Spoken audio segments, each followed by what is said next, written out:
Yo, Artie. Assalamu alaikum, everyone.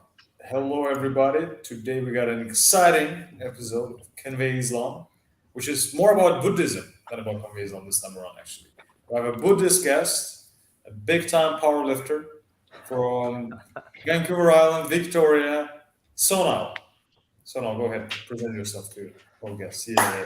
Oh yeah, sure. So, how should I start? Do you guys want me to give the whole story of Buddhism, where it Yeah, who you originated? are, where you from, what's, just a little Oh, bit about you. of me. Okay, gotcha. So, I'm Sunal. I'm from Sri Lanka. I'm an international student. I've been here in Victoria since 2018. Student at U of Ek. I was in comp sci for the first 2 years. I took some time off during COVID, and then I switched to economics. And I don't know. My interests are in philosophy. I don't know, powerlifting, probably music, history, culture, all that stuff. So yeah, I like What to is your keep it PR short. like right now? Pardon? What's your PR like, personally? My PR. Yeah. Oh, Pimp. well, my deadlifts in around 545. My Ooh, damn. squats around 350. Oh, My bench is around 275, but it used to be 3 plates. I dislocated my shoulder last year, so Mm. I'm working my way up. So I think everyone's got their own battles, I guess. So yeah. We got a big, strong Buddhist guy here. Big strong Buddhist guy. Yeah. Awesome. Yeah. Well, I'm gonna cut right into it then. let's So the go. way it's gonna work is, we just essentially like you to maybe present Buddhism a little bit, like what is Buddhism? Yeah. Maybe you can define some key concepts, and then the guys, the panel, we have to do, they'll be asking questions and stuff. What brought you to Buddhism? Well, the thing is, most Sri Lankans are actually Buddhists. It goes like 75% of all Sri Lanka is actually Buddhists. 15% around Christians, and everything else like Muslims, Hindus, form up everything else. And But interestingly enough, I was brought up in a Buddhist and a Christian household, which is very unique in Sri Lanka because when my parents got married, that was not allowed in the 1990s. Like either you marry a Buddhist counterpart or a Christian counterpart. So they defied all odds and they got married. So I kind of was brought up with both, you know, ideologies in a certain sense. So yeah. Why did you are you more towards the Christian side or the Buddhist side? Because you've got Um, influences from both. Yeah, I think I'm more towards the Buddhist side, but also since coming to Canada, because I used to study Buddhism in depth in Sri Lanka. But ever since I got to Canada, I've been more agnostic. The thing with Buddhism is, which I'll go, deeper into it, is there's a lot of influences by many religions in India. So, for example, Hinduism is a big influence on Buddhism that is in Sri Lanka. But I've actually studied the actual Buddhism, as in like the scripts and the actual writings from the Buddhist monks, rather than the whatever the belief is in Sri Lanka, which made me more agnostic because Buddhism is more. Again, I'll go into the details. But besides all the colorful stuff and the happy stuff, Buddhism is more into that agnostic kind of stuff. So yeah.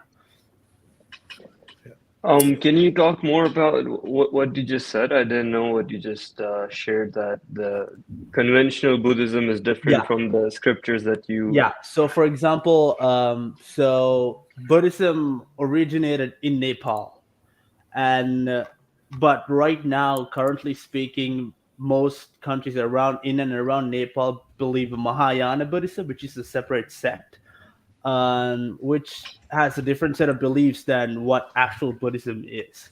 So that there's a huge problem with that right now because the actual Buddhism is Theravada Buddhism, which went down India, but India at that time had around like 300 different religions and philosophies going around. So I would say like it's been what so we are celebrating 2,500 years of Buddhism at this point. So by now it's lost. The actual teachings are lost, and which is why there's a big Western what's the term, like especially like most universities in the West teach Buddhism, as in they actually teach the scriptures, and they're looking for the actual like the truth behind Buddhism kind of at this point. Yeah, so most of it's like the whole communist thing, right? Like whenever you talk about communism, people are like, oh well, the actual communism has never been tried. Mm. Because it's refined, because it can't actually work in that sense. For example, Buddhism, the actual teachings of Buddhism, it's extremely hard to understand, and it's refined for, and then with it's again 2,500 years is a long period of time where it keeps changing, and it keeps getting refined, and it's like they explain like I'm five kind of, so people like, okay, give me like the cliff notes of Buddhism, and then you can't give them the whole thing, right? So people understand the explain like I'm five part, and then they keep simplifying it till they understand. So yeah. So you mentioned that you've studied the first sources, like the traditional texts of Buddhism and everything, Yeah. right? Yeah. And you just mentioned that the real Buddhism is difficult for the people to understand. Yeah. So what is that gap? Like why? So I'm gonna actually go into a little a couple of things about Buddhism. So if you first of all, if you type on the internet, you go, what is Buddhism?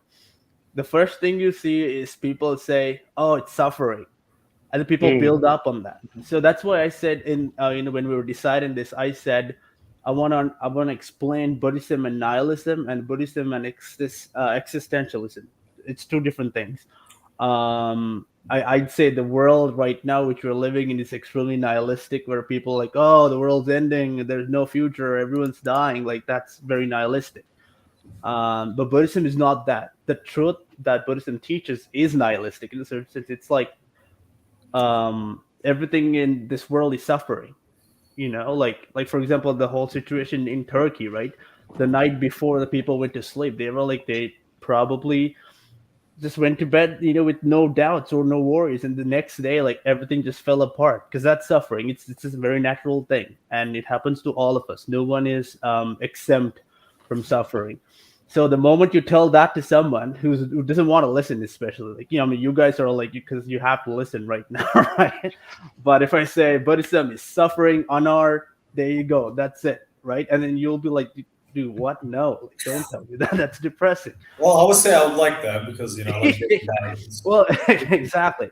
But then if you just it's so that's like the cliff note. So if you keep peeling off layers and layers and layers off of it, you'll understand like it's more than that. Like it sucks to learn at first because you're like all depressed and all, but like the further you keep going in, and then when you see that little like light at the end of the cave, that's when you're like, oh, okay, like okay, now I kind of get it, now I understand what's going on, kind of thing. So yeah, so that's why there's a big gap right there, because if you go down the rabbit hole thinking it's suffering right away, you're like, oh no, this is depressing. Because I had that problem, because when I first not with Buddhism, when I studied nihilism for the first time when I was probably like 18, 19, I got like actual, like I was depressed for like 6 months, because I was like, oh my god, this is terrible. Like it's like it just keeps going, it keeps going. Like when you keep going down the rabbit hole, it's terrible, it's bad for your head, kind of. But then I just had to take a step back, and I was like, okay, so that's a certain truth that you gotta keep going at it. And then in if you don't unalive yourself, you get to that point where you're like, oh, okay, so I get what they're saying. So there's that. So that's basically what's going on with Buddhism. Yeah, I've got some notes with me today, so I think I'll probably, with time, Sure. I'll go into that. I would Yeah. like Artie to maybe jump in here and ask, because Artie, he is actually big on Stoicism, and he's also a deist, so I'm thinking he might have some questions for Buddhism. Nice. Artie, you're muted. You're muted, brother. Thank you. Yeah, I got lots to say on this topic because when I was trying to find a path of life or, a way of living, I explored many different options, from philosophies to religion. once I settled on Stoicism, I've come to learn that Buddhism was my closest religion could kind of relate to. And I will say that Buddhism and Stoicism actually have a lot of similarities. If I, you know, I never considered myself Buddhist enough to help a Buddhist. And even just what you were saying earlier about the traditional versus modern Buddhism, right? The issue and conflict there. It's the same thing happens in, not the same thing, but a similar thing arises with modern day Stoicism and the pre-Stoicism, essentially. And they were both founded roughly in the same time as well. I think Buddhism was, founded in present-day Nepal around 500 BC. And then Stoicism began in Athens, Greece, around 300 BC. Yeah. And there's a lot of teachings that are actually quite similar. I have written up 7 points that are basically the main benefits that I see of Stoicism in the modern day and how it can help and benefit a human being. And I do want to kind of go through with those, and maybe you can rebound with me as well. Yeah. Oh, perfect. Yeah. I'd love to do that. Yeah. Okay. So I'm going to say a point, and then I'm going to kind of just justify it. And then maybe you can tell me your Buddhist point of view as well. Yeah. Perfect. Yeah. Awesome. So point number 1, benefit of Stoicism in the modern day is you'll care a lot less about what other people think of you. A quote, away with the world's opinion of you, it's always unsettled and undivided, Seneca. This is a difficult thing for any human, right? To stop caring about the opinion of other people, especially people that actually care about you. But living a life on your own terms means it's an extreme amount of accountability. It means taking responsibility for all of your own actions and your own suffering, which is what life is. Living, but in effect, it leads you to doing things in the present for your future self, right? Following the herd and doing as everyone else does is much easier and considered as the social norm. And with that, you have a scapegoat to blame on your wrongdoings, right? Which would be society itself. Instead, we as Stoics seek to find our own truth and make our lives align with said truth, such as how nihilists also do the same thing. By doing so, we not only reclaim our self-esteem, but also be of much more service to people around us, especially the ones we actually care and love about. And it allows us to essentially just be better versions of ourselves.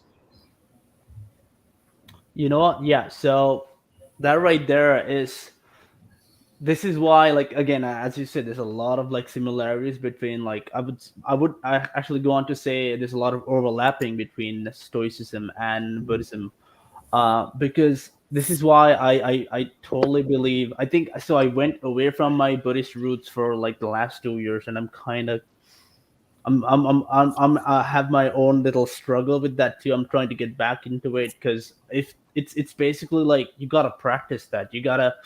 You can't be like, oh, I just pick and choose Buddhism kind of thing. So one of Buddhism's biggest teachings is it's more like you have a self responsibility because life is in your own hands. So this is why this is where Buddhism does not believe in like a god, or we have a big belief in karma, but what we're saying is if something happens to you and then you choose not to do it, you just do nothing about it. You choose to just go with it. It's your responsibility. It's completely your fault. So this whole belief, I think that's very important to like this day and age right now, because everyone's looking to like blame someone else. Everyone's like, oh yeah, like I swear, okay, I don't know if I can say this, but like some people I used to be an overweight kid, and when I during those times, podcast we're all about. was that? You can say that, Okay. I I was gonna say fat, so Yeah, you can use the word fat. Yeah. So I used to be a We fat gotta get kid. canceled for it, so be it, man. I'm promoting healthy lifestyle. I think people should live Yeah, long. no. I'm telling you. So like, there are people who be like, oh well, it's because like of epigenetics, and oh no, it's how I was brought up, and it's the cultural setting. There is some truth to that, but like the whole problem is, dude, if you're like eating like potato chips and sitting on the couch and doing literally nothing all day, like it's your fault. In the back of your head, like the little tiny voice in your head's like, no, it's your fault. But everything else, you're trying to like just be so loud as possible just to like, It's basically you're lying to yourself. So I think Buddhism has like a lot of ideas like that. For example, we have like our own set of like it's called the five precepts.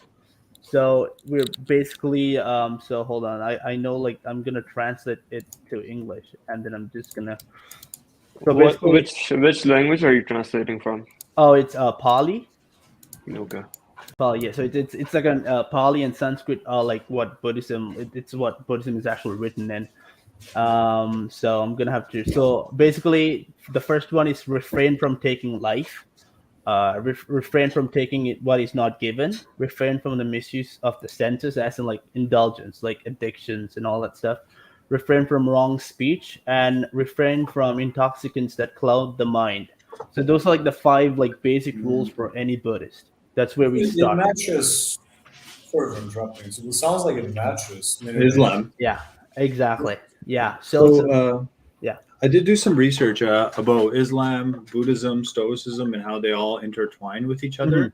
And there's a lot of similarities, and then there are some really interesting differences. And what I think why Buddhism doesn't work for me is one would be the afterlife. I'm a very like logical person, and I'm like, there's no proof for the afterlife, so that is one thing that same as what doesn't attract me to Islam either. Is no proof for it. I just can't do it because I'm too logical, and that's it. Right? It is what it is. But also, what I do like about Buddhism is that it takes a lot of the same things: compassion, mindfulness, and personal responsibility, which is really amazing. So it is very similar to it.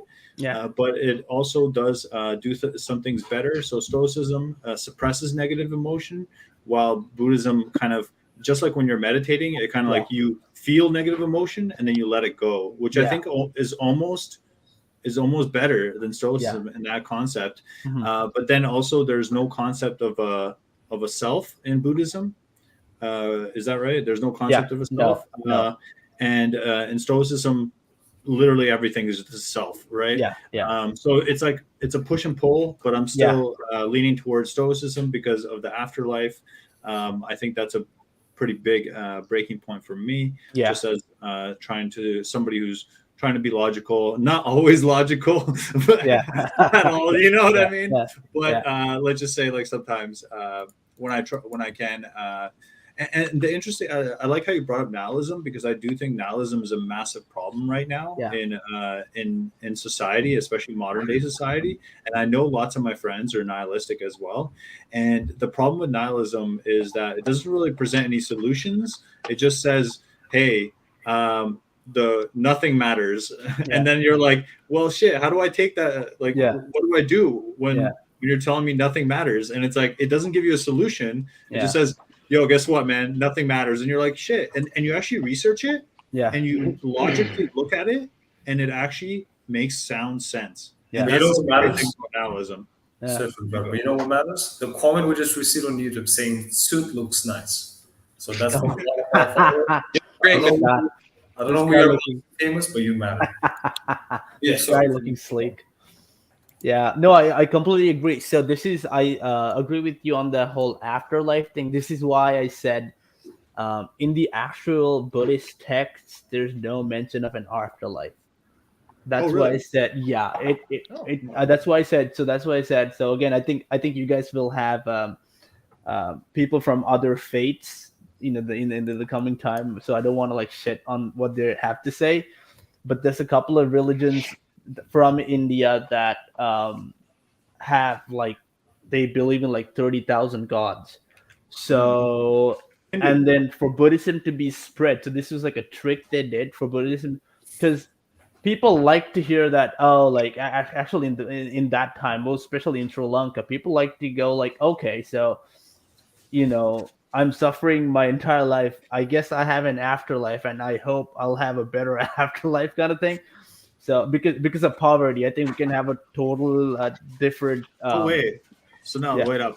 So quick point there. So I almost think that like heaven is kind of a better idea, because let's say you're suffering all your life and you're like, oh hell yeah, I'm gonna have an afterlife, and you're rebirthed, and you're like, shit, I'm back here, and it's fucking horrible. You know what I mean? I know So exactly. at least with heaven, you're like, yo, oh, sick, like I'm going into an amazing plane. You know what I mean? So I'd rather believe in heaven than almost a rebirth. See, that's the whole thing. Yeah. So there's actually layers to that. For example, in Buddhism, if you have the whole concept of Buddhist afterlife. This is not theoretical Buddhism, but the Buddhism that is very prevalent in the world nowadays, I would say.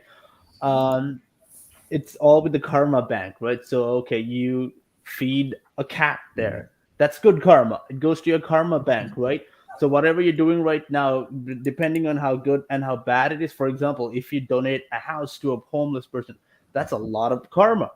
So the belief is, oh, so the karma bank is filled up. So I get interest on this. It keeps compounding, and this is good. This is good. I keep doing good stuff. But the problem is, so at a certain point in that, I wouldn't say fake Buddhism, but like this whole pseudo Buddhism, I would say, is if that karma bank is filled enough, you get to become a god, or like, you know, because there's like 30,000 deities in that version of Buddhism, so you get to be a god. If you do go the reverse, if you keep killing people, or if you keep, I don't know, indulgence and, you know, all that stuff, you go to hell. But so then was that? We got a question from audience related to this. The audience, Boxing Famous, so that's the username. Okay. Boxing Famous is asking, what are the main roles of the gods in Buddhism? And do you also have good and evil? That's what Boxing Famous. Thank you, Boxing. Yeah. So the main roles of the gods there's literally no role for a god. Literally no role. I think this closer relates to the Japanese concept of gods, where it's more like a house god. It's like, it's a good spirit. It's a good, you know, it is positive energy kind of thing, you know. The universe? Yeah, kind of, yeah. Whereas hell is not like, oh, you know, I'm just going to, you know, like, oh, what's the term? Like in Christianity, it's more like possession and all that stuff. It's not that. Like, if you go to hell, that's like bad juju. It's like bad energy kind of thing, you know? So in Buddhism, in that version of Buddhism, like gods and like devils can't do anything. They can only tempt you with stuff. But like, again, this is not Buddhism at all. This is me going into this whole good and evil, though. So that completely, there is good and evil in Buddhism, but it's mostly from intention. So that's the other concept in Buddhism. If you do something intentionally, that's what good and bad relates to. If you intentionally, I don't know, try to harm someone, that right there is like bad. Like it's just evil. It doesn't. You don't have to go with it, but if your intent is impure, that's bad. If your intent is pure and you still don't succeed, then it's still good. Mm-hmm. Yeah, but it doesn't relate to the whole karma bank thing, because again, that's like pseudo Buddhism kind of thing. So there's no actual, like, that's where it loses. As a critical agnostic said, that's where it loses me too. That's where I don't believe in an afterlife. That's where I said, like, I'm agnostic that way. I don't believe in that stuff.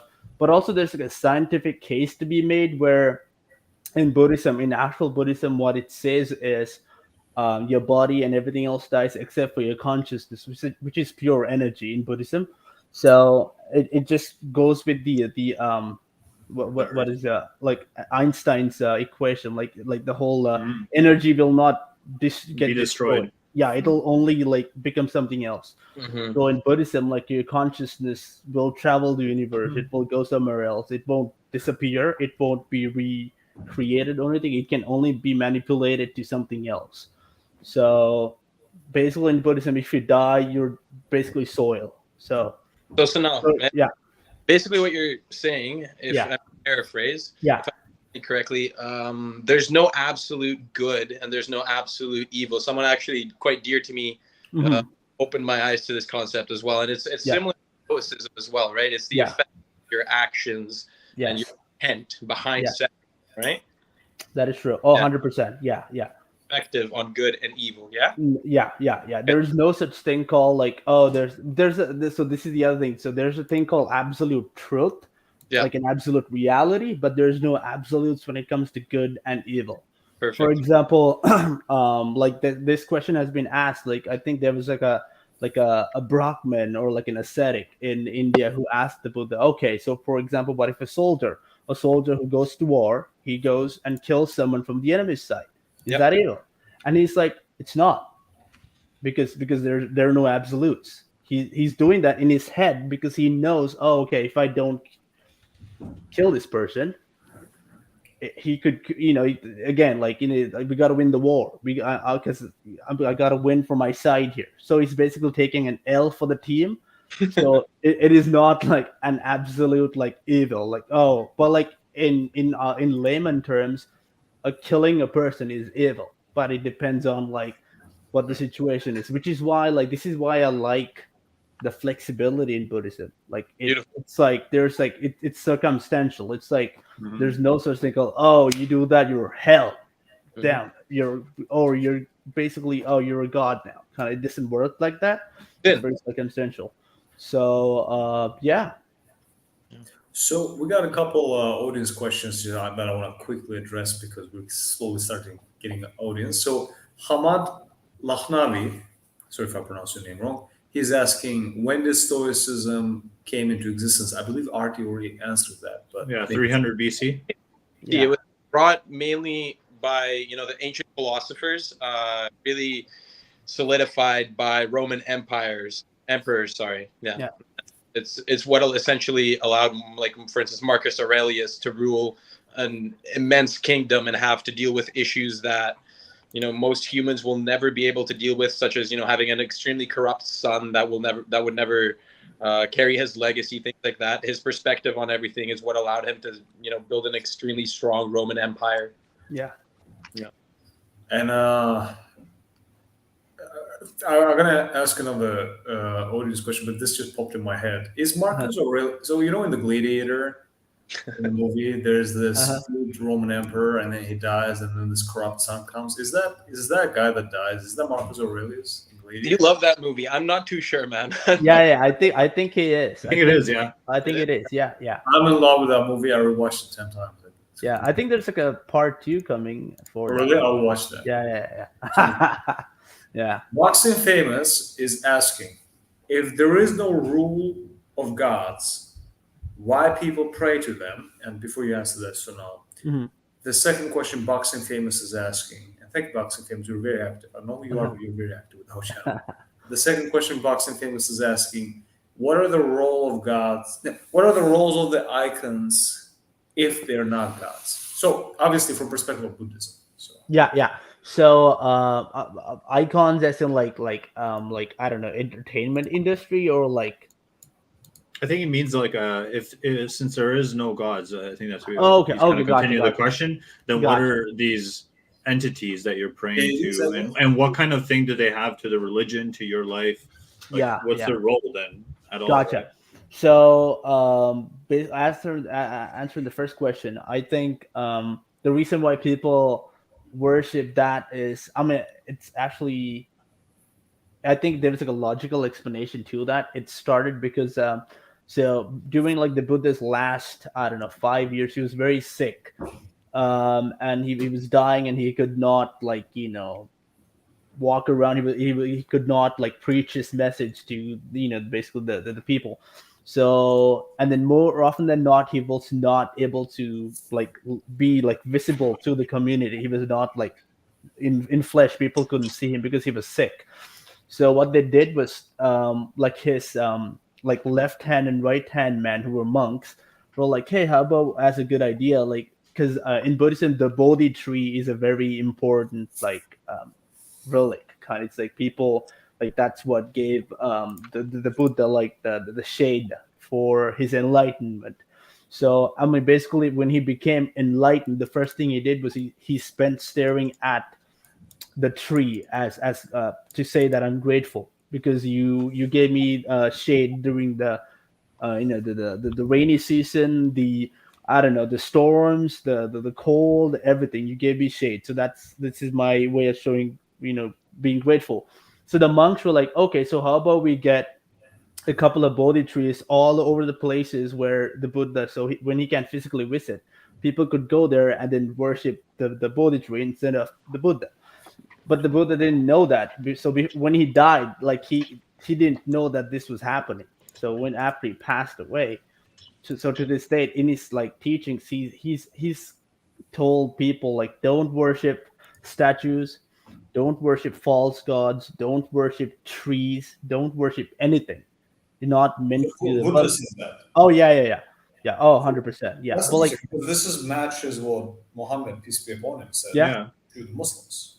Exactly. exactly. And Jesus said the same things to the Yeah, Christians. yeah, exactly. So I don't understand why people. I think again, like it comes down to the whole social, cultural, and economic factors of any given place. For example, in Sri Lanka, there's a lot like people like, oh, if you worship the Buddha, you gotta worship exactly this way. If not, it's bad karma, kind of stuff. It's again, it's stories, right? It's like, okay, how do I, add some layers to this kind of thing? So, which I don't believe in. It probably makes me a very not so famous person when I'm saying stuff like this, because a lot of people in Sri Lanka believe that.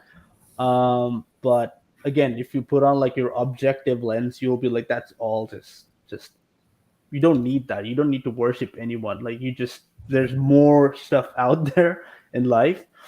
So yeah, and also the whole concept of the icons in Buddhism, the only icon is the Buddha. So he and his disciples, which were the monks, the Rahat monks. That's what we say. So Rahat, as in like followers of the enlightened, but they're also enlightened as well. But because when the Buddha was living, he was the chief kind of thing. So there's like all these layers to that too, because he was a prince too, and the whole the Marcus Aurelius story, because his dad was very stoic. His dad was very stoic, and he wanted his son to, because when the Buddha, like his actual name is ascetic Siddhartha. So when he was born, the holy what do you call this? Like the soothsayers, the astrologers were like, there's only two ways this can go. One, he could be the greatest emperor the world has ever seen, or he will give up everything else and he will leave the palace. So the whole story is the king obviously wanted his son to be the next emperor. So he was like, oh no, I gotta like fix this. So that's what. So he went on. He did like this. Like a lot of stories do that. Um, so yeah. So again, like the concept of hierarchy is a very big thing in Buddhism. As in, you need some kind of hierarchy, like for functioning. So if not, the whole world will descend into chaos, kind of thing. But we will get into that in with future questions, I guess. But I don't want to just give it all away. Guess might be confused now. So we were able to get through my first one, and then we went on a tangent there. Let's Mhm. try to get through my 6 other points quick. I'm Yes, going to please. do a minute, and then if you can try to keep responses, nice and short and concise, we can get through this. Yeah. So, number 2 benefit of Stoicism is waste less time, right? Quote from Seneca: "Let us prepare our minds as if we'd come to the very end of life. Let us postpone nothing. Let us balance life's books each day. The one who puts the finishing touches on their life each day is never short of time." Again, that's Seneca. Human mortality and death is an absolute, and it's seen every day and everywhere. Seeing this, especially people close to you die, reminds you of how precious and fragile life really is, right? For most, this is a depressing thought, but from a Stoic point, perhaps from a Buddhist point of view, well, Mhm. it the beauty of life due to the fact that we're all doomed to stay the same time. You end up fully living in the moment that you live in. You express yourself at the highest level, especially with loved ones, because while you're never getting that moment back, all time we have lived up until now is gone, never to return, very similar to death itself. Another saying that I always say is, think of yourself as already dead. You have lived your life. Now that what's left, and live what's left and live it properly, essentially, right? Yeah. And I always say that the famous quote is, every man has 2 lives, right? Yeah. His second begins when he realizes he only has One life. Yeah, that is Yeah. true. Yeah. So in Buddhism, to answer your first line, was that?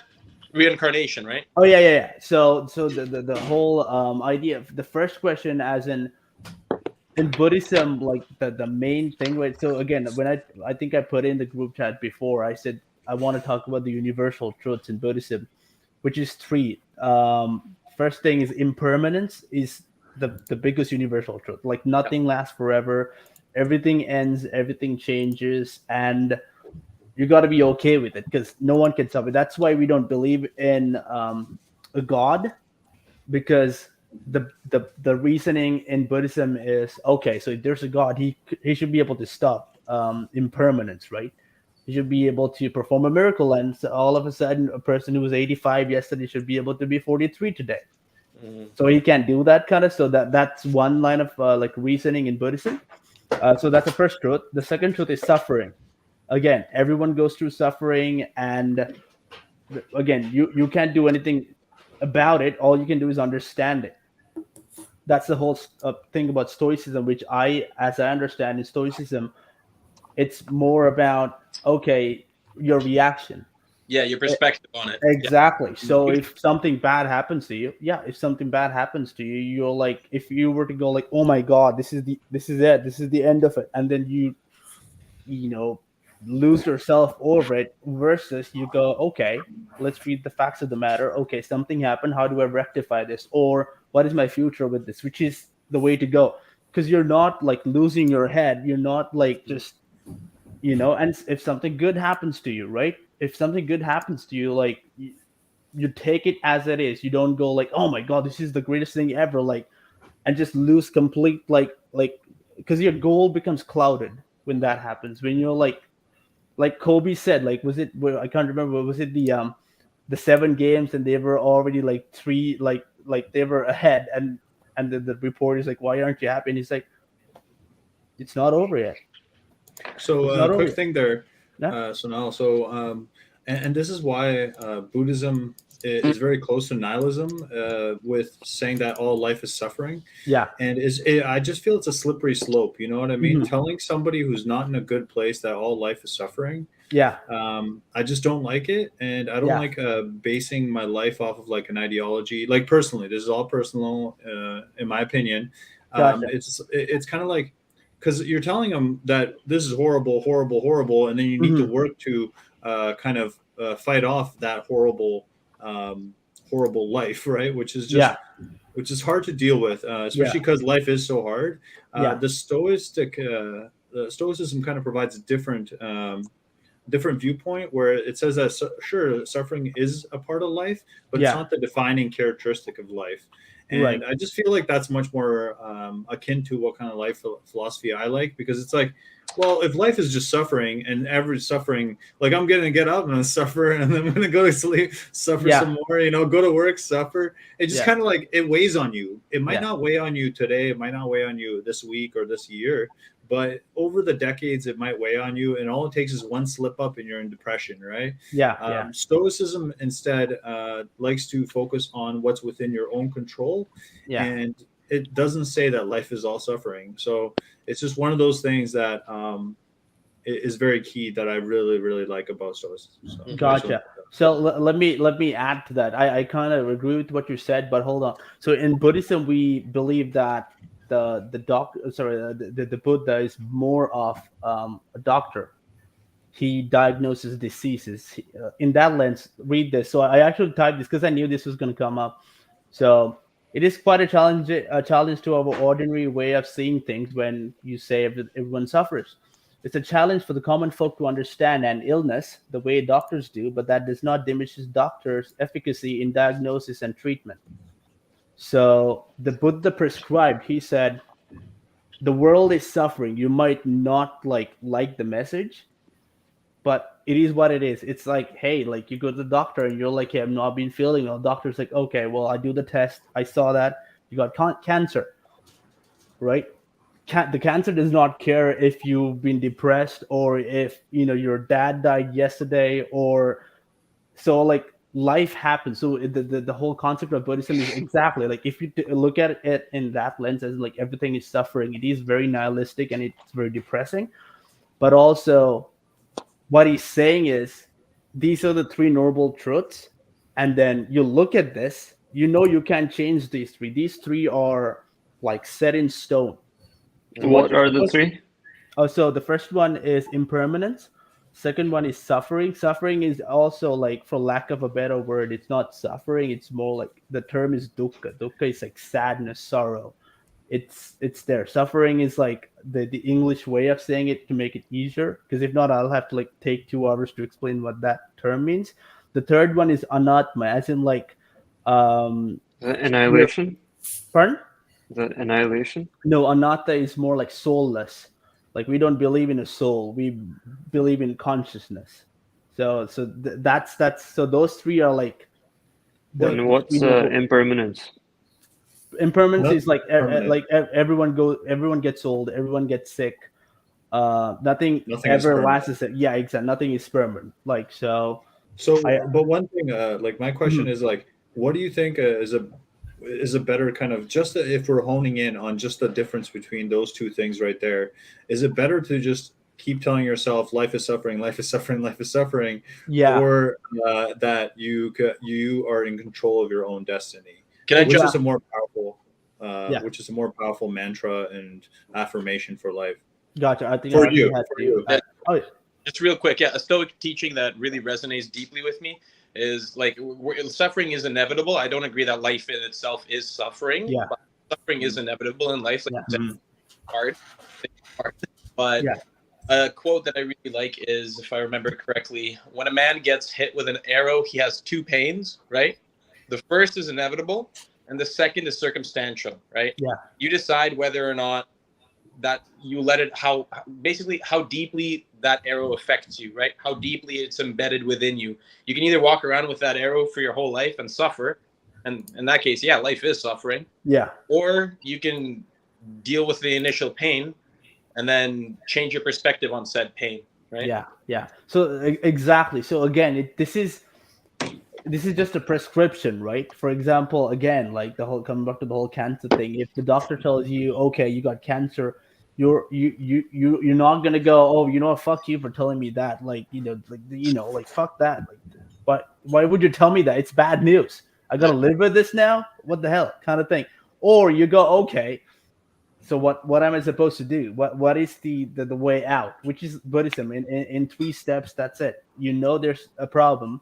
There's a problem with the world. I mean, I think at this point we all know there's a problem with the world. I think everyone's probably around 24, 25 or above. I don't know. Anar is like 37. Anar, yeah, I think 37. Get in there. 37 what? 37 years? And I'm, I'm, I'm, Age-wise? I'm kidding. I'm kidding. But I think no. How old are you? No, I'm saying like everyone knows that there's some problem with the world. So that's number one. I think in Buddhism it says the step one is you got to realize there's a problem with the world. Step two is you got to know where it ends. You got to have some idea of like where this goes. And step number three is walking the path. Like Morpheus says, like there's a difference in knowing the path and walking the path. So step number two in Buddhism is knowing the path. Step number three is walking the path. So that's basically it. As in, like, coming back to the whole suffering thing, it's basically you go, there's a problem with me or the world, and then what is my like goal here? Well, I'm gonna set myself a goal here. And step number three, you walk the goal. You get there. Or you can just be like, you could again get back to the whole like, oh no, like life is terrible, and I guess I just give up now. I mean, Yeah, that would suck. So that's where stoicism comes into play. I completely agree with you, because you know that's what stoicism is about. it's just everything that I've because I'm very familiar with nihilism, not so much with Buddhism. I did read some notes before this Yeah. this talk here, but Yeah. as far as like stoicism, it does say that like one of the Seneca's quotes is, it is not that we have a short time to live, but we waste a lot of it. Yeah. And it's not really, and not everything is about suffering, which Yeah. I really appreciate. And it's just basically suggesting that life is precious and valuable, and they should Exactly. try to make the most of your time here. Yeah. So, and that's really my and one of the pieces that really being close to nihilism, because I do think that nihilism is such a problem. Yeah. Because it does make logical sense. Yeah. I think it is important to provide a different outlook on life where it also makes sense. So people can Exactly. have a way to choose between two. Because like, nihilism, especially if you're in a depressive state and you're really Yeah. looking at the world and everything's super shitty and your life is pretty shitty and things are getting more expensive. And then somebody says, hey, guess what? There's an ideology that's all about suffering. You're like, Yeah. well, Yeah. perfect. You know what I mean? Exactly. Yeah. So, See, so that's why I what do you said think like about that? What do you think about that? Yeah. no. So that's why I said you got to look at Buddhism in the lens of existentialism. Have you read Mhm. that? Albert Camus. He was one of the greatest existentialists of all time, which is basically you're alive. You know I agree. that So that's there's two ways to look at exactly. nihilism. Okay, Yeah. so one way it's basically being like, oh, nothing matters, so I Yeah. don't like. Why am I even trying? That's one Yeah. way, Yeah. right? And that's a dangerous way.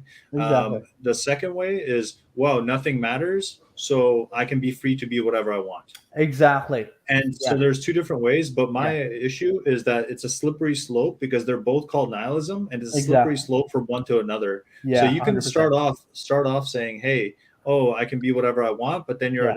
you identify as a nihilist, and all of a sudden you can slippery slope into the other one, which Exactly. is much more depressive. So Yeah, yeah. So that's what. So like Buddhism is mainly existentialist because of that. Because we believe being born as a human being is just insanely rare. I mean, in Mm. Buddhism, again, this is the whole belief is like there's like if you look at the animal kingdom, there's more animals than like the human population.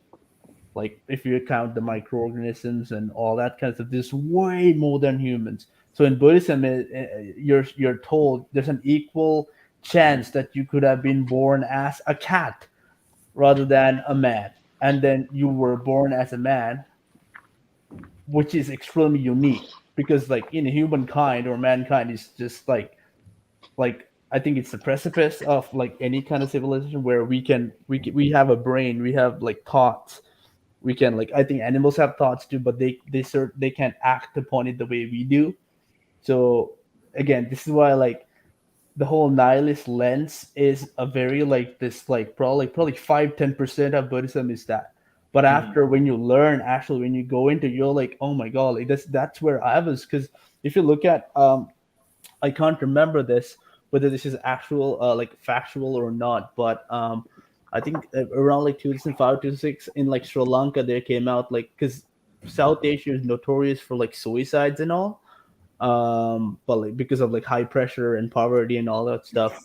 But I think anyone who was Buddhist or has had some kind of Buddhist education from like I don't know grade 1 to like grade 12 or something, which is in Sri Lanka it's a must. You got to study Buddhism till like grade 12.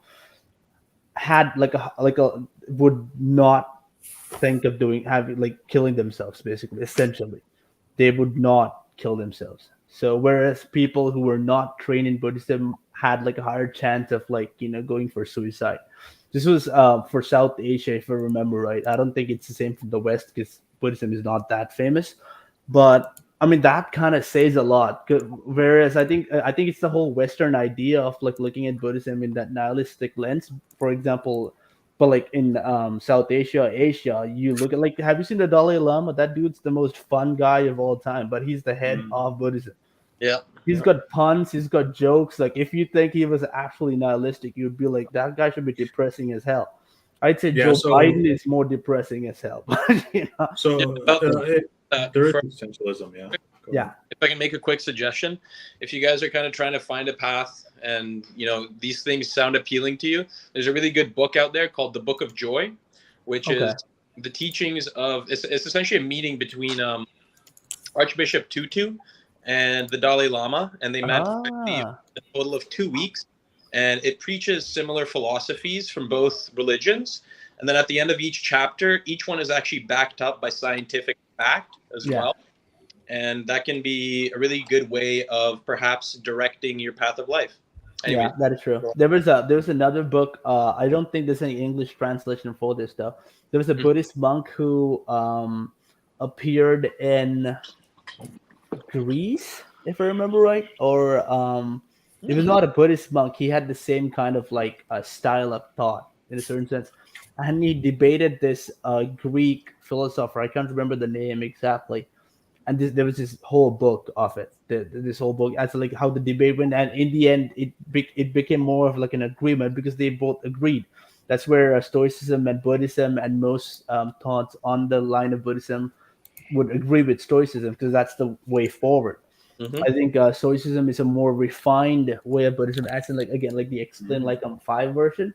Because again, you and I we don't have the time to like go like, oh, I'm gonna take 17 years off of my life to understand what Buddhism is, because that is it. Holy, Like really? That crazy? oh yeah, dude. There's if you want to actually study like Buddhism, there's 86,000 texts that you have to go through. What? Yeah, Wow. 86,000, God, 87,000. bro. Yeah. So I've probably read like 250, and that took me like 2 years of just like just So- cramming it. So yeah. Well, Risala and Mr. Halal. So I would love to hear what drives you to Islam rather than something like Buddhism. Or Stoicism, even. Yeah. So Well, we did Stoicism, so I'd like to read chapter. I guess art is out now. I'd like to read chapter 2, verse 214 of the Quran. Because Take it's it really speaking. Can you guys hear me? Yeah, take it away. Yeah. So like, bro, it's a small one sentence, but I think it's quite beautiful. Do you think that you will enter paradise while such trial has not yet come to you, as came to those who have passed on before you? They were touched by poverty and hardships, and they were shaken until even their messenger and those who believed with him said, "When is the help of God?" Unquestionably, the help of God is near. So I think what's beautiful about Islam is we do recognize suffering in Islam. Clearly, Islam recognizes that this life is a trial, but unlike Buddhism, it gives, for me personally, that's my perspective on this, and objectively from the Islamic perspective, like in Islam, that's an objective truth, is uh, believing God is that element of hope that it will get better. Whereas in Buddhism, to me, it sounds like even Sonal, who believes truly in Buddhism, had to struggle for first 3 months with that concept of nihilism. It seems like it's something that's quite unnatural for a person to accept. So for me, I guess the reason I'm more drawn towards Islam, despite the fact that it just resonates with me wholeheartedly, I think is also the fact that it's more instinctive, really. Like, it sounds like he's had to fight himself. I didn't have to fight myself to believe in Islam. I just believed it. It just made Yeah. sense. Right? So, whereas with Somal, it sounds like, okay, this is what it is. And now I'm 3 months of trying to fully understand it, and it causes me trauma and it causes me some anxiety. Sounds like I don't see any value in fighting Yeah. instincts. So okay, I agree with what you're saying, but this is it's just probably me, but I would. That's why it as in because I think critical agnostic is probably the same, because Buddhism does not function on faith. You gotta do objective analysis of um what this means. So this is why like right away when I read the scriptures, I was like, oh, this whole idea of Buddhism being karma and afterlife was just a bunch of malarkey. Like it's just a bunch of like bullshit according to Buddhism itself, like the actual teachings. So, but if I were to go, okay, so I feel like this, I like if I had this concept of faith in me, and I just went, okay, maybe this is just too nihilistic. I feel like I would not have gone onto the other side to see, like when I said like the light in the darkest of the caves, as in like I think, have you heard of the hero's journey before? Have any of Yeah. this? Script writing. Yeah. So this was mainly from Carl Jung. His analysis was everyone's gotta have that journey. Like that's what he said. The hero's journey is it always starts with a call to adventure, Yeah. and then there's like that period in the middle where it's all torture, it's all like suffering, it's all like bad. You're never gonna enjoy your hero's journey, and then once you get past that phase, you come to that understanding where like, oh my god, like this is just this was what I like. It all comes down to like you're gonna feel good with yourself for putting it. It's like basically going It's to the like gym. working out. Yeah, yeah. Exactly. I was Yeah, just I about swear. to say, Yeah. yeah. Dude. The first 3 4 like when I came into powerlifting, I was this fat kid and I had the worst time of all time. And then 3 4 months in, I was sore. I can't move. I just wake up. The first 2 steps of my day when I get off from the bed would be I'd be holding on to something because from deadlifts and squats, my central nervous system was completely destroyed. But then 3 years later, now looking back at it, I'm like, dude, I would probably choose that over and over and over and over again. The hardship, yeah. It's exactly. I think like there's a certain aspect of it when you go through a certain hardship. It's just your body and your soul, your brain, everything is like battered from it. But when you come on the other side, you're like, damn, like I would go through that all over again, kind of thing. So What doesn't kill you makes you stronger. 100%. Oh, certainly weaker, but yeah. No, I'm fucking with you now, but like that is Yeah. Jump So in. yeah. Russell has to jump in, say something about Islam, about Buddhism. So Buddhism makes sense about as a living your life as a human being, and it has a lot of values that people can benefit from. But it is not a consistent view of the cosmos, if you want to look at it like that. And sorry, Sorry. It's not an explanation. yes. Whereas what Islam offers with the Quran, It's an answer, that right?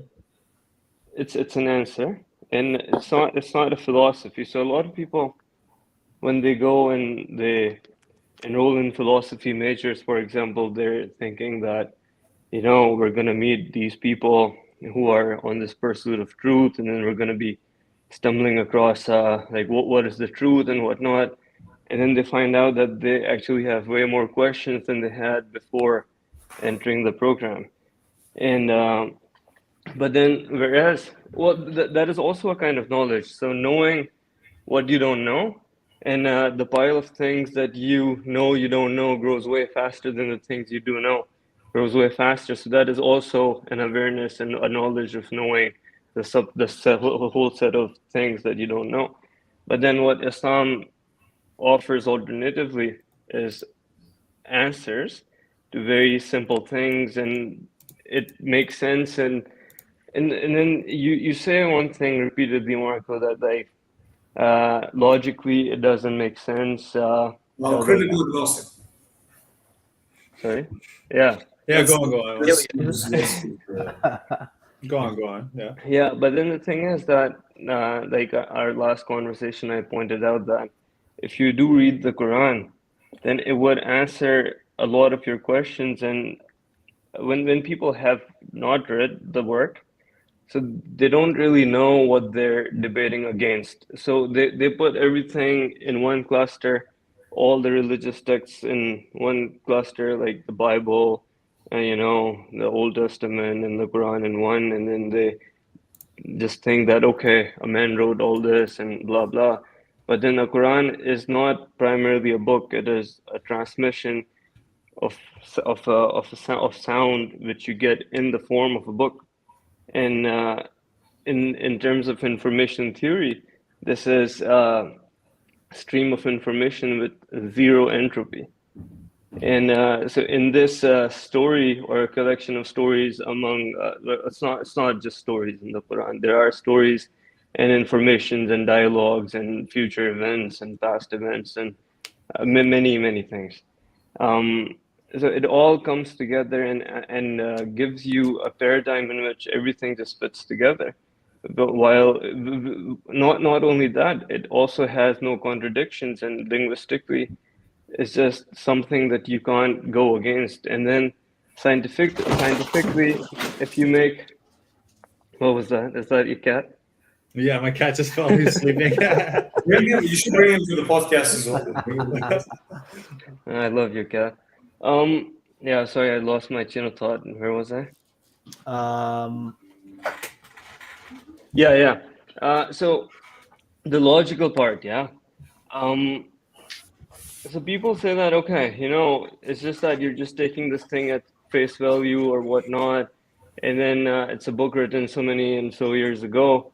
But then the Quran is actually scientific in a grammatical way. It's a book which has had an open challenge since the time it was revealed, and that has been an open and undefeated challenge since the revelation of the Quran. And so that is logical, it's scientific. It gives you a falsifiable test. If I'm not mistaken, sorry to interrupt you. Go If ahead. don't quote me on this because I want to review this, but if I'm not mistaken, the concept of false proof by contradiction came from the Quran. Actually, if I'm not mistaken, I need to double check that. But it was the first 400 years ago. You know how in mathematics when they prove something, they have to prove it by contradiction. So Quran did it 400 years ago, saying that if this is wrong, then prove that this is like it gave it actual way you can prove the well. Basically, Quran put like a challenge and said if you believe this is wrong. And then it says again and again, "Qul ya ayyuhal tafakkirun," you know, for those who reflect. And it invites the people to question, but then in to Sona, you've done your homework in Buddhism, and out of the 86,000 documents, you've read quite a lot. 250 is still a huge number, right? People don't even read the 100 books, and you've read 250 of those documents. So respect to that. But then I would encourage you and invite you to also read the Quran. And I think it would satisfy your curiosity. And a lot of things, like what you're saying from your perspective, makes sense. But then when you read the Quranic arguments and then the logic of that, we're going to have interesting conversations. I'll just put it at that. I want to just jump in. Well, just one quick thing. So, the Quran is 100%. I just can't. It's not a scientific fact.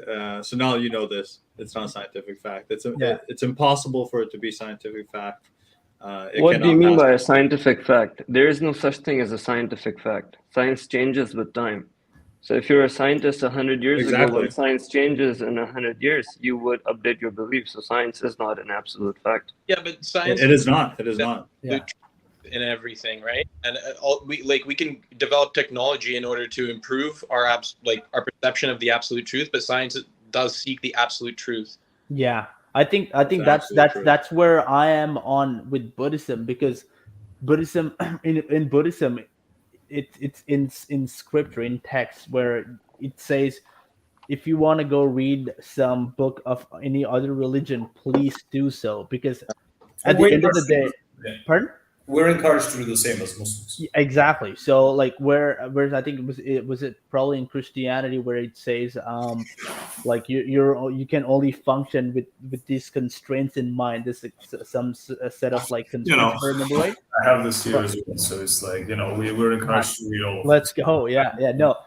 With in Buddhism, the whole idea is, for example, so I think I can function freely. I can actually the challenge to find the absolute truth is what drives most Buddhists, with me included. Like, I'm not just sticking to Buddhism, I'm reading everything that I can find.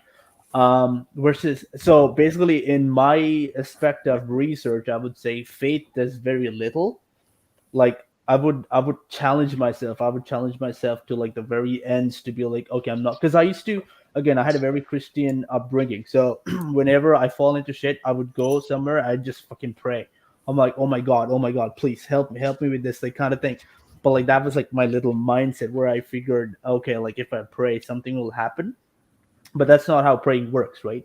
So again, that's where I'm at, where I'm like, no, like if I have to go, okay, like if I look at, say, I have some, I say I believe in X. I believe in X. X is some random fact. I would actually much rather do my research and find out why I believe X, rather than just go and say, hey, like, oh no, like it just occurred to me and then I just believe in it, like from faith, So I like that freedom to, but I've read the Holy Bible, and I was not happy with. I don't think it's like the Quran. I don't think so, because I've not read the Quran, so I can't like compare and contrast. Pardon? It's cool. Very different. Very different, yeah. But in the Bible, the whole deal is, it's like, oh, like if you want proof, in page 297, you go back to page 23. So the whole proof is in the book, as in like they're saying, oh, you want that, so that's there. So where's the proof of the one in page 23? Like, where do I find that? So kind of thing. So you can't set something up in a book and then say, oh, the proof is there, rather than you got to point to something else and be like, okay, that's where the proof is. The proof is in the book, right? I don't understand. What's the point?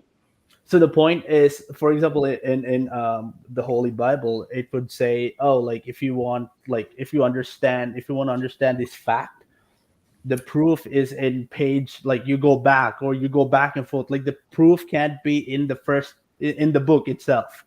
Like, for example, if you're doing the research, Circle reasoning, right? yeah, exactly. Yeah. So if you're doing the research, in the reference, and you can be like, oh yeah, the proof is in my actual research.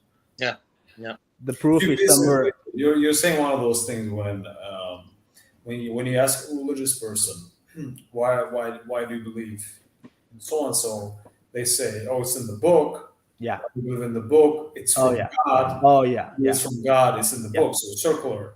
Yeah. Exactly. Yeah. So like this is why, like, I've debated a little bit with a lot of Christians. Again, okay, but it's not just Christians. I think it's all religions. I think it's mainly a trait of people that don't study their religion. Yes. Yeah. I've seen Muslims do the same thing. That don't study their own religion. Right. Exactly. Like when I actually had this debate. I actually watched this debate recently. I like to watch a lot of extreme debates from extreme ends, like alt-right versus far left. Like, I enjoy that stuff. So this one guy goes, oh yeah, it's in the Bible, and they're like, okay, so like gay marriage, like, oh, it's not functioning on natural law. And then this guy's like, what is the natural law?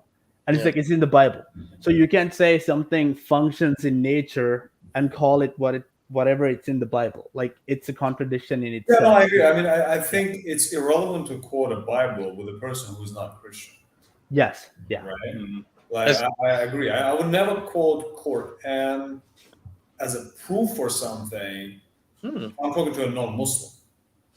Almost, right? Like, I would only do it with a Muslim because we have the same agreement, right? If I tell you, oh, don't do this, you ask me why. I said, because Quran says so, but you don't believe in Quran. Exactly. So exactly. So, quick question for you guys again, Muslims, Buddhists. So, what do you think the advantages of having a deity in the center or a god in the center are, compared to what do you think the disadvantages are?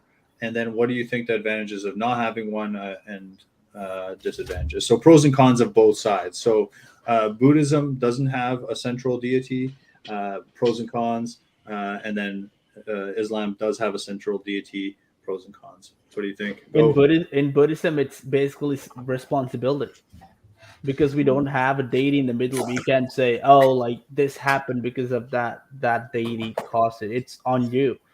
If you fail an exam, what is the most plausible reason you didn't study? Yeah, please, Artie.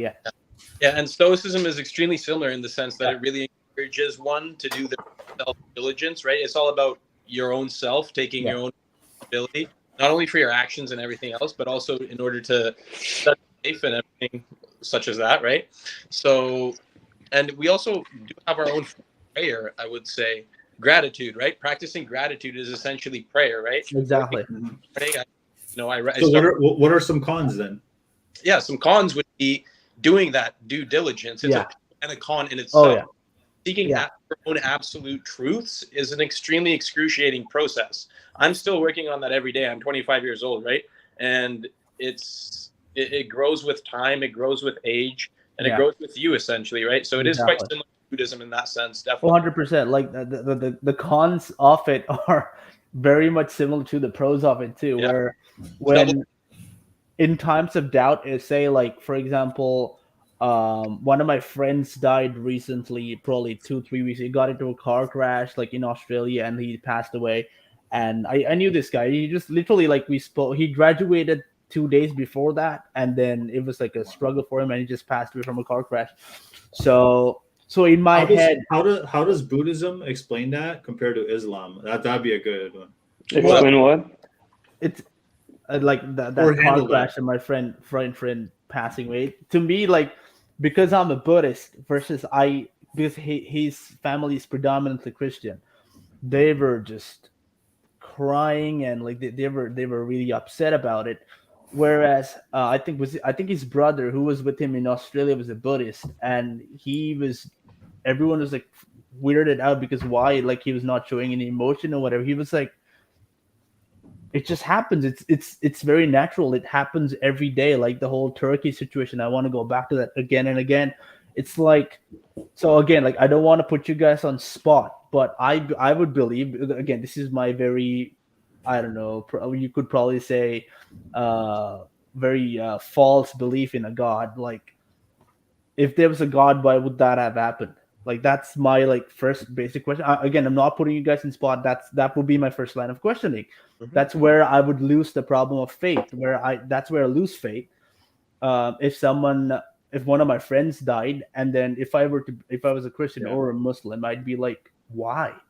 So, Mr. Hall and Risala answer that. So, let's say, Arab wants to say something. Yeah, I would like to answer that with a question.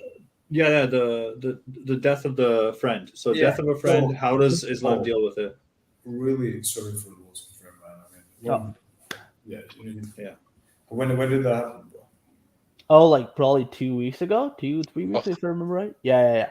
I just, dude, like he just graduated. I literally wished him on Facebook. I was like, dude, like, congrats, man, because I knew like he had to jump through a lot of freaking hurdles. And then, dude, 2 days after everything, I think he found himself a job in like Australia and all that stuff. It all opened up and bam, done. So Was it a drunk driver or what? no, I don't. I think he was just speeding. Oh. So yeah. I'm sorry for the loss, man. Oh yeah, hey, again, things happen. So I was like, that's how Buddhism handles it. Yeah. What about Islam? How would Islam handle it? First of all, I'm very careful with criticizing, not criticizing, but like commenting those things, because I understand that for many people that's a coping mechanism as well. Yeah. So I'm very careful in trying to make arguments against that, because I don't like playing with people's coping mechanism. I think everyone has their own coping mechanism with things, and it's very cruel for me. Like, to give an example, if someone passes, I believe Jesus is a prophet, but I don't believe Jesus is God, right? Yeah. But if I have friends who are Christian, and if someone's mom passes away and they start praying to Jesus and saying how she believed in Jesus and she's going to go to heaven, I will not open my mouth. I just let them have, because it's a coping mechanism for many people. And if that's what they truly believe in, I wouldn't say anything. I would just accept that. But to address this particular point, I want to answer with a question. If this life is temporary, and the purpose of this life is some sort of a test that is designed by God, and at the end of this life, we're going to God. So we're dying in body, but we're not dying in soul, and there's such a thing as soul. Then is death a bad thing? Like a genuine question to Sonal. Is it a bad thing if when you die, you go back to God, and now you would is that a bad thing? No. I don't think that in and of itself is a bad thing. I don't think so. I think it's a natural part of life. The whole question of why God does it, I mean, in a way, it's kind of a good thing, I guess, right? You go back to God. But would you blame God if a car accident took your friend? Yeah. Would you blame God, or would you see it as them passing on to heaven or whatever? No, I would just say Inna ilahi wa inna ilahi raji'un, which means we all belong to God, and to Him we will return. It's from the Quran. It's a direct verse. I mean, we're all and then returning to God. This life for a Muslim is a temporary affair. It's not a permanent stay. And we look at it as such. So when my grandma passed away from cancer, she was dying in front of me for 6 months. Mm-hmm. Did I blame God? No. I was not a Muslim at the time, but I believed in God. No, I didn't blame him. I understood that God's wisdom is beyond my understanding. And for me, try to judge God based on this little pixel that I see with my small brain is kind of foolish. So I just understand that, that's God's wisdom. For whatever reason, that meant to happen. And no, I don't blame God. I don't know any practice in Muslim who ever blames God. Okay. I would frame it as I wouldn't blame God as well, but like, for example, like my whole line of questioning is the very humanist perspective, right? Like, for example, like again, like this, I still can't believe that this is the same thing that happened when the tsunami happened in Sri Lanka 2004. Christmas Day was it? I think Christmas Day or day after. People were in church. People were, dude, it's Christmas Day. Everyone's living the life. And India, Sri Lanka, Bangladesh, dude, like how many, like probably hundreds of thousands of people died. Just like Yeah.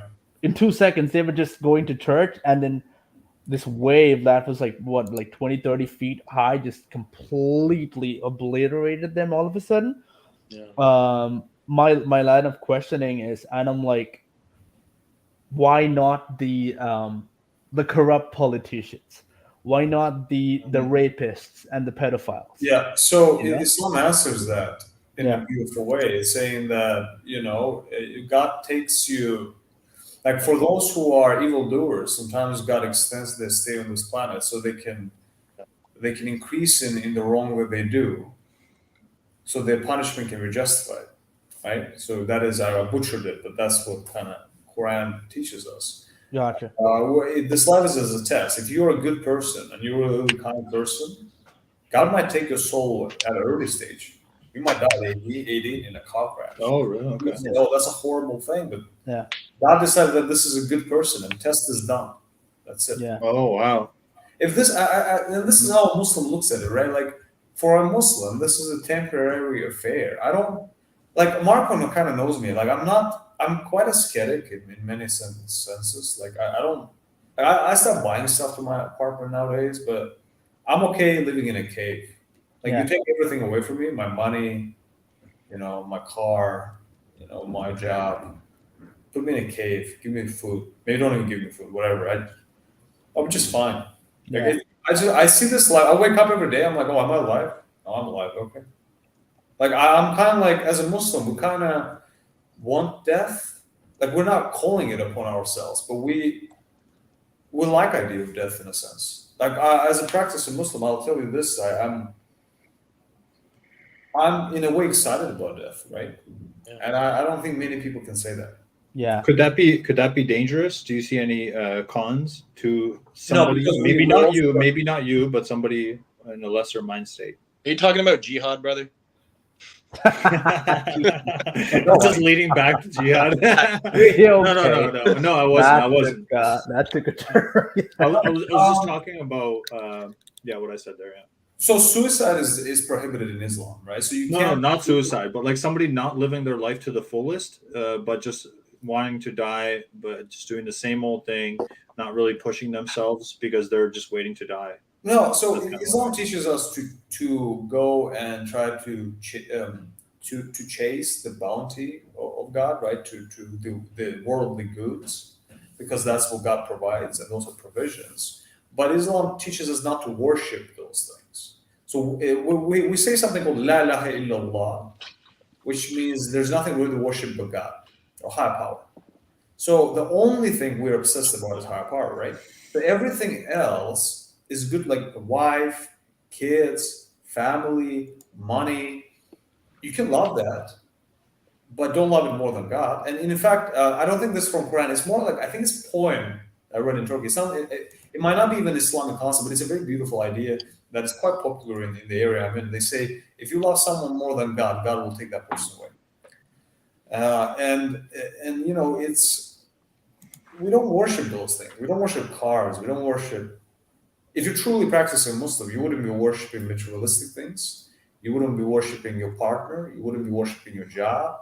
Essentially, the whole idea of Islam is to try to find goodness in life, to try to aim to get the worldly goods, but not to obsess over them. Understand that any day you can die, like any second you can die. Death can come at any point. Exactly. So I mean, that's what we kind of believe in Buddhism too. Minus like belief, faith in a God, we always like that, dude. When I wake up, like the first like 5 minutes of the day, what you're supposed to do. I mean, you're not supposed to do that, but just be grateful. You were, dude. There are people who just passed in there. So like my grandfather just was like literally sleeping next to me, and I was like, I don't know, 12, and then bam, done. Like the next day, I'm up and he's dead. So like, wow. Dude, you could just die just like that. You could have a stroke just sitting. We could be in this conversation right now. I could have a stroke. I could die. So I think like that is something that I appreciate. So coming, this is my like very like globalist perspective on the whole matter. I would say, I would much rather get to know and then hang out with people like you guys than a person who's just completely, oh my god, like, oh, life is this. Like, that's the whole, like, people who are completely nihilist. Yeah, That's right exactly. there is the problem. Like, again, like, I think Anar and his friend, like, you guys have something that you're working up to. I believe, like, from what I'm hearing, like, you guys have some thing that you're looking forward to. Me too. Like, in Buddhism, you can't be goalless. You gotta do something. You gotta, again, you're given one shot. That's what we believe in. One shot at life, and then you just Wait, what about the rebirth? See, again, I don't believe in that rebirth stuff. So, Okay, okay. dude, like, I could die, but I won't be so now. Is You know? that a fundamental Buddhist concept? No. It's It's not? just Okay. added. No. In Buddhism, the only, again, I told you, the three things we believe in is impermanence, like dukkha, like, for lack of a better word, suffering, and number three is soullessness. We don't have a soul. We are just this energy, this consciousness. You know, This in energy. actually in Islam we have the same term called jihad, which actually jihad many people think of some See, he's trying to ISIS convert me now. reforms.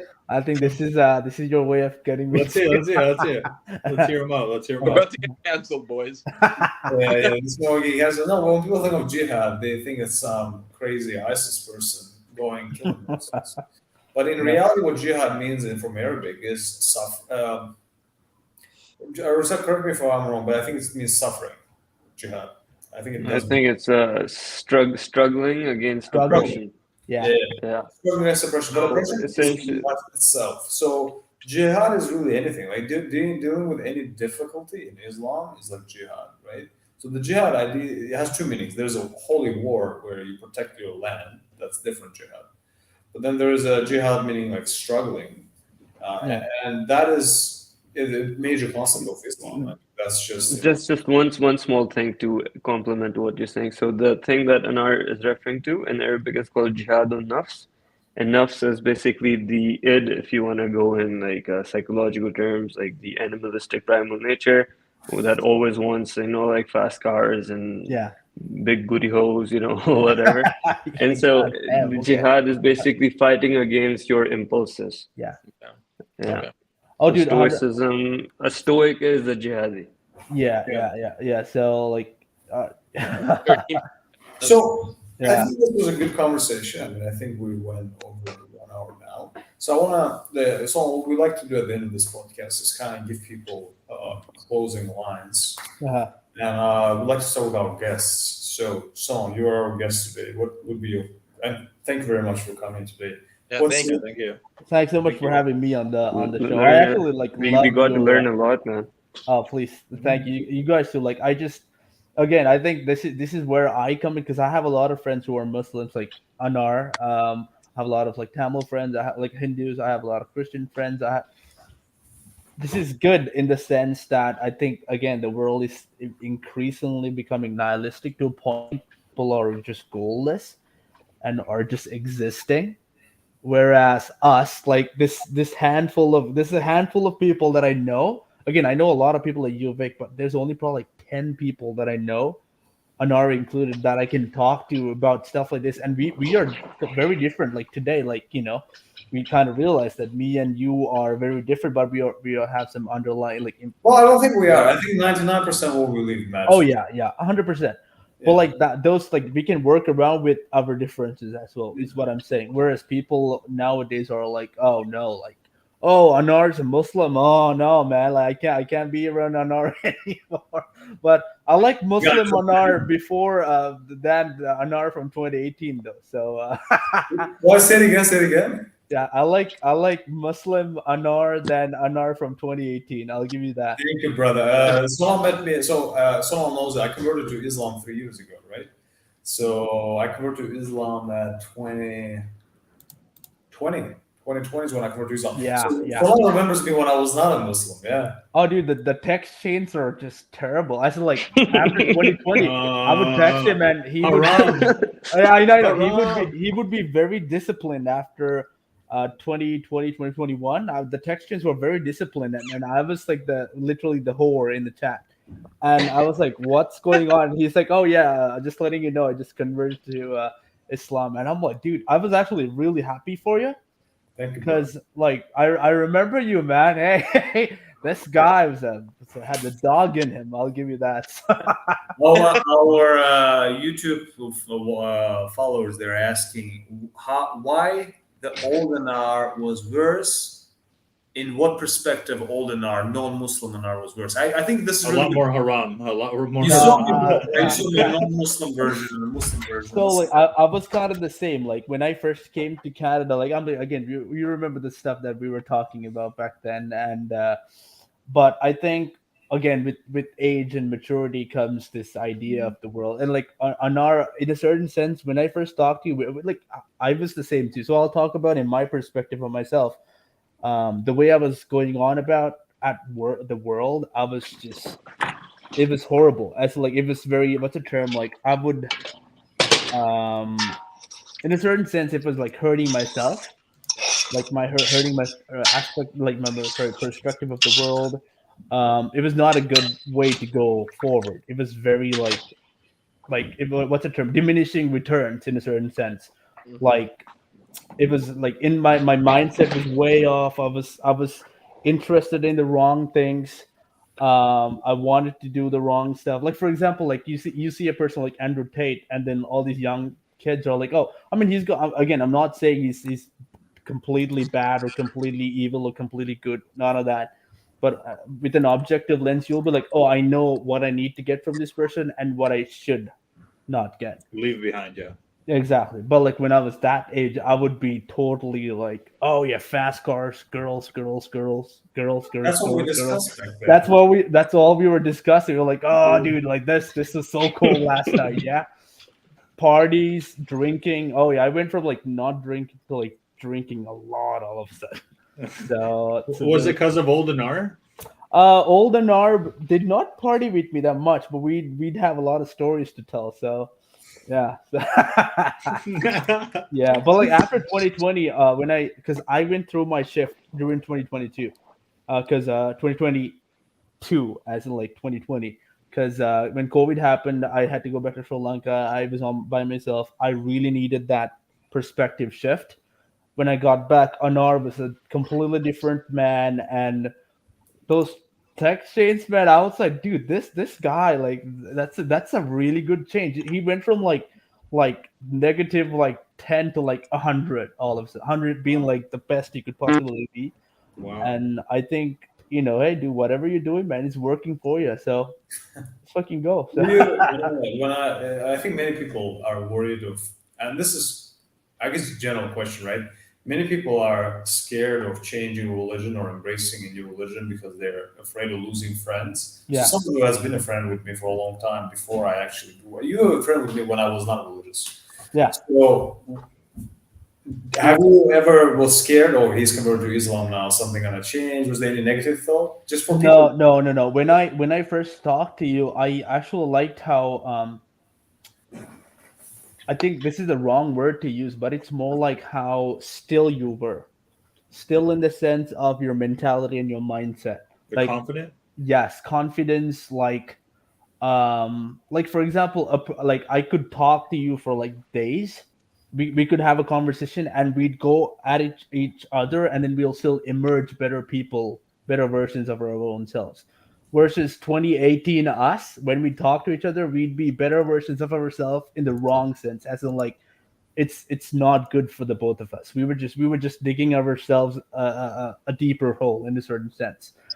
But now, if I were to talk to you, especially that first conversation where you said you switched, I was like, dude, like probably was probably the best decision you could have made at that age, time and age.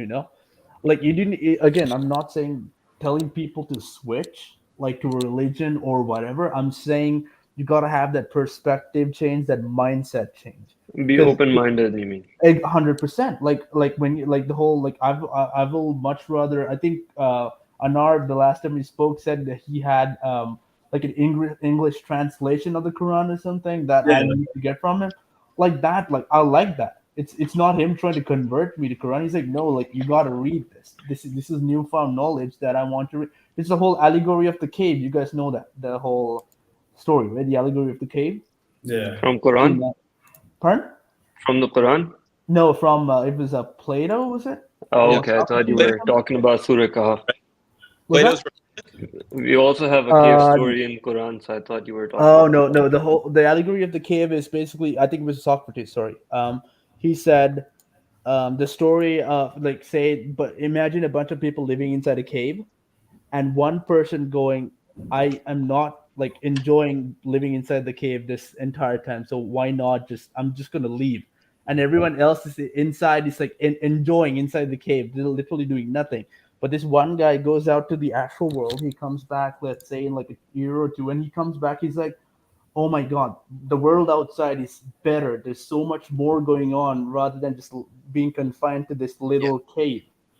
And everyone inside the cave is like, oh, come on, man. You don't know anything. Come on. You're just misled. It is from Plato's Republic, though, just for our viewers. Oh, yeah. For Plato's. Yeah, sorry. Yeah. Plato. It was either him or Socrates. Like, I forgot who it was. So it's called the allegory of the cave. So like basically what he said was, there's a world out there that only a handful of people will get to see, basically, and then when they come back with that idea, more often than not, you will be like shat on and shunned. They'll make fun of you. They'll be like, for example, if Anar told this story to one of my, let's say, again, I'm sorry to say this, like one of my white friends, they'd be like, like Anar's, oh my God, Anar's lost it. Whereas me, because I am on the same track myself, I feel like on a different track, but in the same sense, we are going that same like higher knowledge, higher power kind of thing. Nothing to do with race, everyone. It's everyone can be anything. Yeah. Oh yeah. 100%. But I just loved it. I was like, I'm a dude. You've only been going up since then. I mean, you know this, right? Like Anar moved out to Vancouver, and I'm like, I gotta be like Anar now. You know, Anar's the man. So no, man, I'm looking up too. I'm like, those PRs are deadly, bro. How dare you, sir? How dare you make fun of you? Enough bromance, boys. Oh yeah. We are getting a bit late. Yeah, Going back to Ardi, like let's give a round here to everyone. So Ardi, your final, what do you think of what did you learn today about Buddhism? What do you think? What are your thoughts? Yeah, I mean, it really broadened my knowledge from, besides my own personal, studies with Buddhism. I really see a lot of similarities between the two. It really is the religion that really appeals to me the most, I would say. But like I said before, I never practiced it with those 80,000+ scriptures. I don't think I ever could, and I ever could consider myself to be a true Buddhist. So Stoicism is a perfect philosophy for me to follow and enjoy the benefits of life without delving too deep into it. And are we doing our closing thoughts as well? Yeah, closing thoughts, yeah. Cool. So for my closing thoughts, I just got 4 words. Let that shit go, boys. Let that shit go. This man. You know what? I get it. I agree with that. Yeah. I'm telling you, we're the same, just different view. We're looking at the same thing, just from two different perspectives. 100%. Yeah. All right, that's me. Out. Critical agnostic. Thank you. All right, perfect. So I learned a lot about Buddhism. I did not know it was so extensive. Again, that 80,000 number or whatever it was extremely high. Mr. Hall told me how big the Islamic texts are, and I was also dumbfounded. He's like, oh yeah, there's the hadiths, and there's a bunch, and Buddhism just blows it out of the water. So absolutely monstrous read. So, but to kind of wrap it up, I guess I would say that, I'm always happy to see people find a way in life. Anar's transformation, Mr. Halal's transformation is very inspiring. It's amazing, and I'm glad that he found something that really has taken his life in a better path. And so now happy that you saw that transition. And I didn't know him at that time, but it's just awesome because he's he turned into quite the person. And if Islam can do that to somebody, then I would highly suggest, not to push people into it, but for people to take a look at Islam as a real good option. We're gonna clip this and put this as the first short. that one. Yeah. But yeah, overall, super impressed, and yeah, really happy. I think Buddhism brought a lot of awesome points. Stoicism has a lot of awesome points. Whatever thing you choose, I think it's good to have an ideology that you vibe with, as long as it's not something depressive. Life is pretty depressive as it is. So pick something that's a little bit happier, brings you on down a better path. So choose Islam, choose Buddhism, choose Christianity, whatever works for you. Choose Stoicism. Just have something that you take with you through life that makes you a better person. Thank you, So, Marvel. Thank you, sir. My turn. yeah. Yeah. So it's been awesome. It's been enlightening. I actually took notes because I was learning so much, and book recommendations too. So thank you, Sonal, again. And one small thing I want to mention. Marco, you asked a question about like what when Sonal mentioned about his friend's tragedy, and you mentioned about like suffering and why does God let these kind of things happen.